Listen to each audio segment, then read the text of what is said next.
Hey guys what's up, hope you are doing well. So आज के इस video में हम एक बहुत ही इम्पॉर्टेंट टेक्निक को सीखेंगे, that is the method of reverse engineering. ये जो रिवर्स इंजीनियरिंग का मेथड है ये बहुत ही इफ़ेक्टिव होता है किसी भी प्रिपरेशन में। किसी भी एग्ज़ाम की प्रिपरेशन में रिवर्स इंजीनियरिंग के कॉन्सेप्ट को यूज़ करना, मेथड को यूज़ करना बहुत ही इफ़ेक्टिव हो सकता है हमारे प्रिपरेशन में। तो आज मैं इकोनॉमिक्स के कॉन्सेप्ट्स के साथ रिवर्स इंजीनियरिंग को समझाने का कोशिश करूँगा। सो बेसिकली सबसे पहले ये समझते हैं कि रिवर्स इंजीनियरिंग होता क्या है। So what is reverse engineering? So basically general method क्या होता है कि आप पहले किसी कॉन्सेप्ट को पढ़ते हो, उसके बाद आप उस कॉन्सेप्ट से रिलेटेड क्वेश्चंस को सॉल्व करते हो। यानी कि यहाँ पे पहले क्या हो रहा है कि आपने किसी कॉन्सेप्ट को समझा और फिर आपने उस कॉन्सेप्ट से रिलेटेड क्वेश्चंस को सॉल्व किया। ये होता है general method. But reverse engineering में हम क्या करते हैं कि हम प्रीवियस ईयर एग्जामिनेशंस में पूछे गए क्वेश्चंस को एनालाइज करके कॉन्सेप्ट को पढ़ते हैं। यानी कि हम रिवर्स ऑर्डर में काम करते हैं। यानी कि जिस एग्ज़ाम का हमें प्रिपरेशन करना है, यानी कि यूपीएससी का, तो हम यूपीएससी के इकोनॉमिक्स के पीवाईक्यूज को उठाएंगे और उस पीवाईक्यूज के टॉपिक को, जिस कॉन्सेप्ट से वो क्वेश्चन पूछा गया है, उस कॉन्सेप्ट को हम वहीं पे समझने की कोशिश करेंगे। यानी कि रिवर्स इंजीनियरिंग में आप पीवाईक्यूज के मदद से क्या करते हो, कॉन्सेप्ट को समझने की कोशिश करते हो। और ये बहुत ही यूजफुल होता है एलिमिनेशन टेक्निक को स्ट्रांग बनाने में। जब आप रिवर्स इंजीनियरिंग करते हो तो बेसिकली आपका एलिमिनेशन टेक्निक जो है ये काफ़ी स्ट्रांग हो जाता है। और अल्टीमेटली अगर आप देखोगे तो UPSC is a game of elimination. यहाँ पे आप अपने एलिमिनेशन के टेक्निक को ही क्या करते हो, स्ट्रांग करते हो। ठीक है, तो चलिए हम कुछ पीवाईक्यूज के एग्जाम्पल लेते हैं और उसके मेथड से समझते हैं रिवर्स इंजीनियरिंग को। सबसे पहला हमारा कॉन्सेप्ट है, दैट इज एक क्वेश्चन मैंने लिया है, लेबर कैपिटल लेबर एग्यूमेंटेशन। अब जब मैं इस क्वेश्चन को देखूंगा तो मैं किस पॉइंट्स को अच्छे से समझूंगा। ये 2015 का क्वेश्चन है, पहले एक बार इसको रीड कर देते हैं। The substitution of steel for wooden plough in agriculture production is an example of labour augmenting technological process, capital augmenting technological process, capital reducing technological process. अब यहां पे मेरे को क्या हुआ कि मुझे तीन कॉन्सेप्ट पता चले कि लेबर एग्यूमेंटिंग टेक्नोलॉजिकल प्रोसेस क्या होता है, मुझे इसके बारे में समझना होगा। कैपिटल एग्यूमेंटिंग टेक्नोलॉजिकल प्रोसेस क्या होता है, इसके बारे में समझना होगा। कैपिटल रिड्यूसिंग टेक्नोलॉजिकल प्रोसेस क्या होता है, इसके बारे में समझना होगा। तब जाके मैं इस क्वेश्चन को सॉल्व कर पाऊंगा, या आगे अगर कभी भी फ्यूचर में इस टाइप के क्वेश्चंस आते हैं तो मैं उसे इजीली सॉल्व कर पाऊंगा। तो सबसे पहले एग्यूमेंटेशन का मतलब होता है किसी भी चीज को इंप्रूव करना, किसी भी चीज को इंप्रूव करना या किसी भी चीज को इंक्रीज करना, बढ़ाना। अब आप क्वेश्चन को देखो कि आप वुडन प्लग से स्टील प्लग पे शिफ्ट कर रहे हो। यानी कि पहले जो वो किसान था वो लकड़ी का यूज कर रहा था प्लॉग, अब उसने स्टील पे शिफ्ट कर लिया। यानी कि कहीं ना कहीं वुडन से स्टील में जाने पे उसने क्या किया, अपने कैपिटल को बढ़ाया। उसने अपने कैपिटल को बढ़ाया क्योंकि वुडन का plug as compare to steel सस्ता आता है, steel is costly. It means कि उसने अपने किस चीज को बढ़ाया, कैपिटल को। यानी कि जो कैपिटल एग्यूमेंटिंग टेक्नोलॉजिकल प्रोसेस है ये तब आता है when you are increasing your capital. जब आप अपने कैपिटल को इंप्रूव कर रहे हो या कैपिटल के वैल्यू को इंक्रीज कर रहे हो, वहां पे कैपिटल एग्यूमेंटिंग टेक्नोलॉजिकल प्रोसेस काम में आता है। लेबर एग्यूमेंटिंग टेक्नोलॉजिकल प्रोसेस वहां काम आता है जब आप अपने लेबर के स्किल को इंप्रूव कर रहे हो। तो बेसिकली यहां पे तो आप कैपिटल बढ़ा रहे हो, और रिड्यूसिंग, यहां पे आप रिड्यूस तो नहीं कर रहे हो क्योंकि स्टील लकड़ी से महंगा आता है, तो इट इज नॉट कि रिड्यूस कर रहे हो। तो यहां पे जो ऑप्शन होगा that will be option number B, capital augmenting technological process. But आप समझो कि रिवर्स इंजीनियरिंग करने से आपको समझ क्या आया आपने एक नया टर्म समझा, दैट इज कि what is capital and labour augmentation. आपने दो चीज सीख लिया कि कैपिटल एग्यूमेंटेशन क्या होता है और लेबर एग्यूमेंटेशन क्या होता है।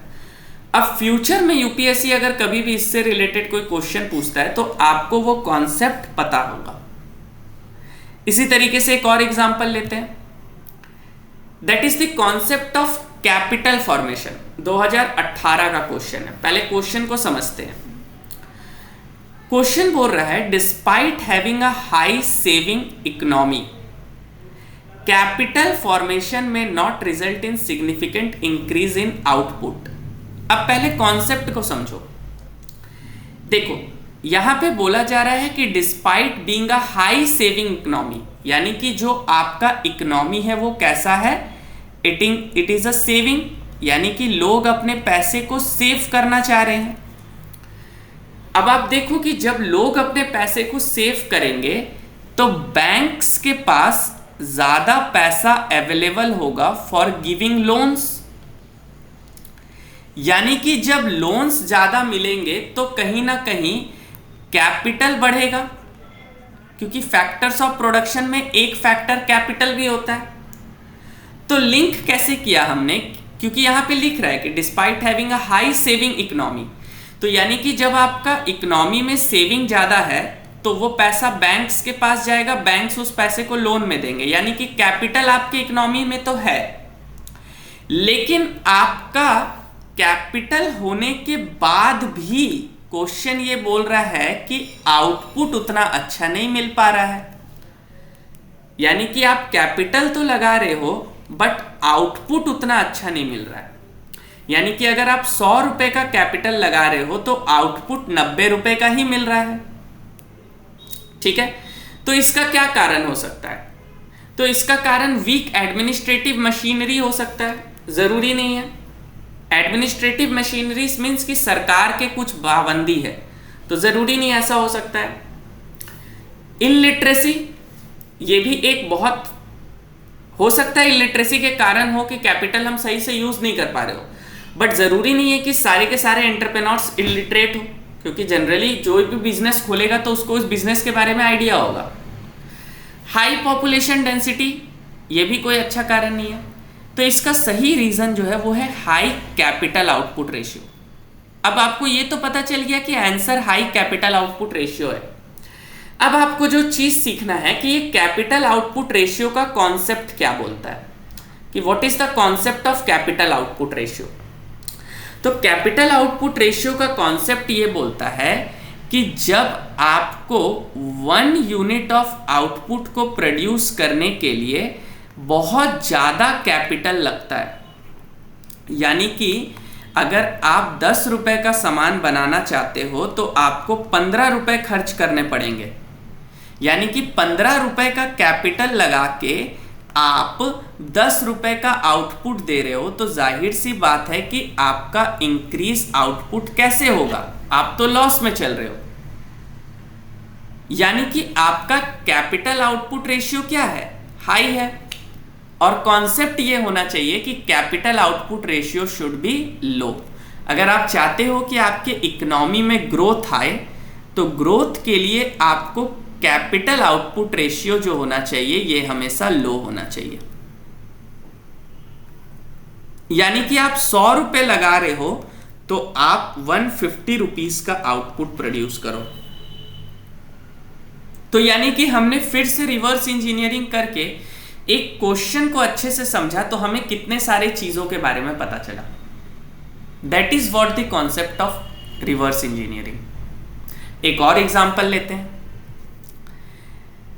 रियल सेक्टर 2022 का क्वेश्चन है, विच of the following activities constitute real sector in economy? Farmers having harvesting there crops, textile means converting raw material raw cottons into fabrics, commercial bank lending money to trading company, corporate body issuing rupee denominated bonds। सबसे पहले यहां पे आपको जो term मिला that is the term of real sector. यानी कि जो सबसे पहला चीज आप करोगे आप ये देखोगे कि ये रियल सेक्टर का मतलब क्या होता है। तो बेसिकली किसी भी इकोनॉमी के अंदर 3 सेक्टर्स होते हैं। एक होता है प्राइमरी सेक्टर, एक होता है सेकेंडरी सेक्टर और एक होता है टर्शियरी सेक्टर। अब ये जो प्राइमरी सेक्टर है, इट इज दिस सेक्टर जो कि आपका एग्रीकल्चर, एनिमल हस्बेंड्री, माइनिंग, इस तरीके के मतलब वर्क से डील करता है। Secondary sector is manufacturing, tertiary sector is service. ठीक है, यानी कि इन्हीं 3 सेक्टर को बोला जाता है रियल सेक्टर। तो अगर आप ऑप्शन के हिसाब से देखो तो farmers harvesting there crops is example of primary sector, क्योंकि यहां एग्रीकल्चर हो रहा है, तो yes it is a real sector.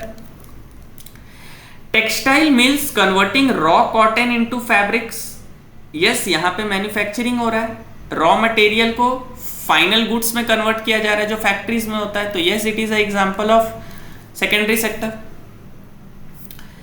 Commercial banks lending money to trading company. Now आपको पढ़ने में लगेगा कि ये जो चीज है ये कहीं ना कहीं टर्शियरी सेक्टर में होना चाहिए, क्योंकि banking itself is a example of service sector. तो कई लोगों को लगेगा कि ऑप्शन 3 भी होना चाहिए, बट अगर आपको क्लियर है तो आपको पता होगा कि bank lending money to trading company is not directly a service, it is a loan. वो एक लोन टाइप में प्रोवाइड कर रहा है, तो कहीं ना कहीं ऑप्शन 3 एलिमिनेट हो जाता है। या अगर आप ऑप्शन 3 एलिमिनेट नहीं भी कर पाते हो तो आप ऑप्शन 4 को रीड करो, कॉर्पोरेट बॉडी इशूइंग रूपी डिनोमिनेटेड बॉन्ड्स। ये ज्यादा सही है। कॉर्पोरेट बॉडी एज सच ना सर्विस में है, ना सेकेंडरी, ना प्राइमरी, यानी कि ये कोई तीनों में से किसी सेक्टर में नहीं आ रहा है, तो ऑप्शन 4 तो गलत है ही है। तो अगर आप देखोगे तो ये तीनों का तीनों तो ऑप्शन एलिमिनेट हो गया, आप सीधा सीधी फाइनल आंसर के साथ आ गए। तो यानी कि यूपीएससी में एलिमिनेशन टेक्निक को स्ट्रॉन्ग करने के लिए आपको क्या करना होगा, पीवाईक्यूज को इसी तरीके से रिवर्स इंजीनियरिंग करके एनालिसिस करना होगा। इसीलिए आप देखोगे मेरे हर वीडियो में मैं पीवाईक्यूज के इंपॉर्टेंस को बताता हूं, क्योंकि कहीं ना कहीं जिस एग्जाम को आप दे रहे हो उस एग्जाम के पैटर्न से अगर आप रूबरू नहीं हो तो आप उस एग्जाम में तैयारी ठीक से नहीं कर पाओगे। और एक एग्जांपल लेते हैं क्वेश्चंस का। फिर ये कैपिटल से एक क्वेश्चन था, 2024 में पूछा गया। With reference to physical capital in India consider the following pairs, items and category like farmer plot working capital, computer fixed capital, yarns used by owner fixed capital, petrol working capital. अब यहां पे आपको 3 concept पहले तो पता होना चाहिए। क्या क्या वो कॉन्सेप्ट है? That is the concept of physical capital, मैं यहां पे हाईलाइट कर दे रहा हूं। एक आपको पता होना चाहिए था कि फिजिकल कैपिटल क्या होता है। दूसरा चीज आपको पता होना चाहिए था कि ये वर्किंग कैपिटल क्या होता है, और तीसरा चीज पता होना चाहिए था फिक्स्ड कैपिटल क्या होता है। अगर आप इन तीनों कॉन्सेप्ट के बारे में जानते हो तो ये क्वेश्चन आपसे सॉल्व हो जाएगा। अब देखो, फिजिकल कैपिटल उसे कहा जाता है जो आपके एसेट्स है फिजिकल फॉर्म में, जिनसे लॉन्ग टर्म रेवेन्यू बन सकता है। ये आपके कैपिटल्स है, जैसे building is a physical capital. Computer is a physical capital. Machine is a physical capital, machineries. यानी कि ऐसे कोई भी कैपिटल, यानी कि ऐसे कोई भी एसेट्स जो फिजिकल फॉर्म में हो वो आपका फिजिकल कैपिटल होगा। फॉर एग्जाम्पल एक ओवन ले लेते हैं। अब अगर आप देखोगे तो ये ओवन बेकरी के लिए क्या है, फिजिकल कैपिटल है, क्योंकि ओवन का बेकरी में यूज है। तो ये तो समझ आ गया कि फिजिकल कैपिटल क्या होता है। वर्किंग कैपिटल क्या होता है कि ये आपका रेगुलर वर्क को चालू रखने के लिए इसका जरूरत होता है, वर्किंग कैपिटल। यानी कि अगर आप अपने प्रोडक्शन को कंटिन्यू रखना चाहते हो तो आपको वर्किंग कैपिटल लगेगा। फॉर एग्जाम्पल इस तरीके से समझिए कि अगर कोई बेकरी चला रहा है तो उसे ओवन ऑपरेट करना होगा, तो ओवन के लिए उसे इलेक्ट्रिसिटी लगेगा। बिना इलेक्ट्रिसिटी का तो ये नहीं चल सकता। तो इलेक्ट्रिसिटी इसके लिए क्या है, वर्किंग कैपिटल, क्योंकि इलेक्ट्रिसिटी के लिए उसको पैसा देना पड़ेगा। तो ऐसा कोई भी चीज जो आपके प्रोडक्शन को कंटिन्यू रख सके उसे कहते हैं वर्किंग कैपिटल।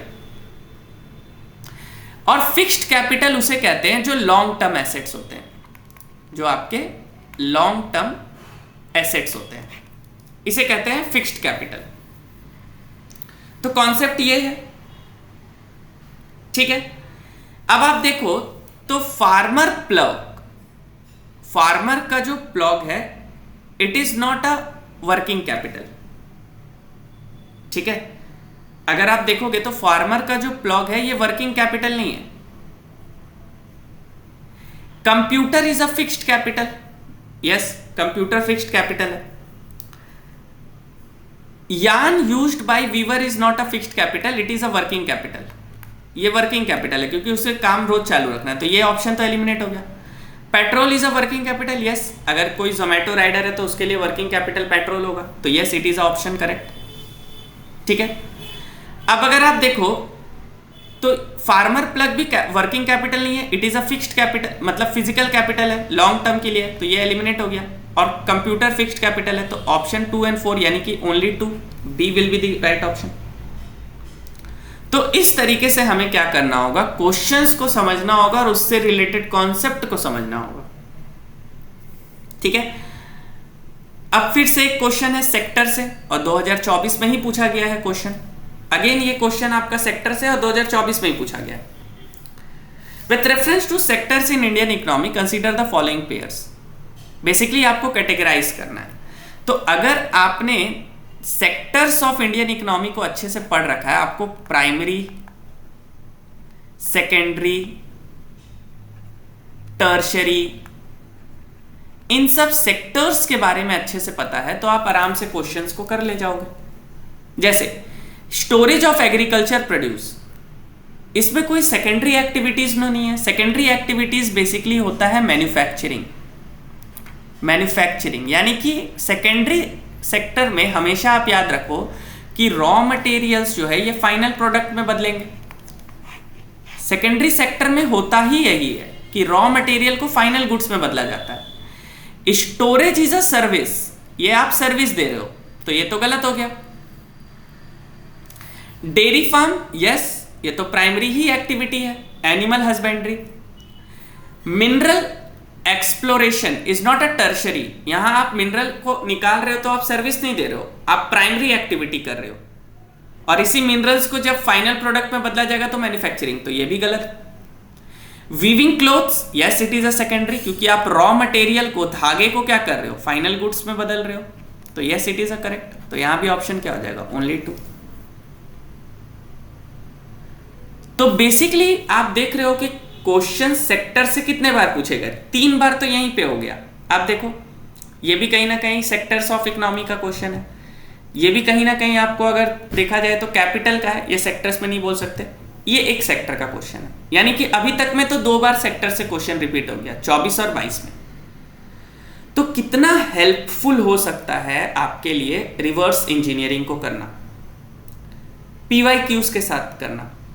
बट अब आप सोचो कि अगर आप अभी प्रीलिम्स के समय करोगे तो ये उतना बेनिफिशियल नहीं है, क्योंकि बहुत टाइम लगेगा। तो यही सब चीज़ तो स्टार्टिंग से किया जाता है, जो हम अपने कोर्स में करवाते हैं। बच्चों को हम हर टॉपिक के बाद उनको इसी तरीके से PYQs का एनालिसिस देते हैं। अब देखो सेक्टर्स ऑफ इकोनॉमी में आपको ये पता होना चाहिए, primary basically deals with the, primary का मतलब ही होता है कि जो रिसोर्सेस आप यूज कर रहे हो, नेचुरल, यहाँ पे हर चीज नेचुरल रहेगा, it is a natural. Secondary में यही नेचुरल चीज को फाइनल गुड्स में बदल दिया जाएगा, final goods, manufacturing based activity. Tertiary service, quaternary knowledge based है, जैसे कि किसी ने PhD कर रखा है, किसी ने डॉक्टरेट कर रखा है, ये नॉलेज बेस्ड वाला होता है, ठीक है। और इंटेलेक्चुअल बेस्ड बहुत ज़्यादा क्वार्टिनरी। तो बेसिकली हमें ये 3 भी पता है तो काम चल जाएगा। क्वार्टिनरी और क्वार्टिनरी उतना ज़्यादा इंपॉर्टेंट नहीं है। एक अब आते हैं टाइप्स ऑफ मनी, काफ़ी सारा क्वेश्चन है यहाँ पे जिसको हमें समझना है। अब देखते हैं टाइप्स ऑफ मनी से। टाइप्स ऑफ मनी में आप देखो यहाँ के विच of the following statement correctly describe the meaning of legal tender money. यानी कि जब आप मनी के कॉन्सेप्ट को पढ़ोगे तो यहाँ पे आपको एक टर्म आता है लीगल टेंडर। दो कॉन्सेप्ट है, one is your fiat money and second one is your legal tender. Fiat money means कि government backed money and legal tender कि ये जो मनी है इससे आप किसी भी लीगल ट्रांजैक्शन को कर सकते हो, it is legally valid in a country. Legal tender का मतलब ही ये होता है कि गवर्नमेंट ने इसको बोला है कि it can be use to settle any transaction. आप किसी भी ट्रांजैक्शन को सेटल करने के लिए इस लीगल टेंडर मनी का यूज कर सकते हो।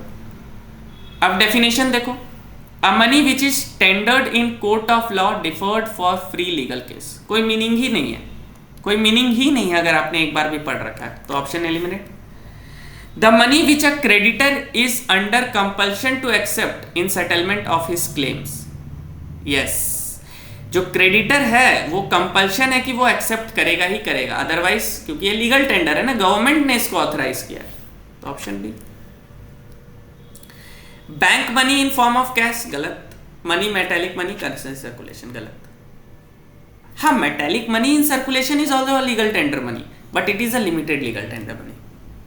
तो कितना सारा कॉन्सेप्ट आपको पढ़ना है, यहाँ पे पढ़ा, फिएट पढ़ना पड़ा, लीगल पढ़ना पड़ा, limited legal tender, unlimited legal tender. तो इस तरीके से कॉन्सेप्ट आप समझते हो by the example of reverse engineering. एक और एग्जांपल लेता हूं, that is the concept of money multiplier.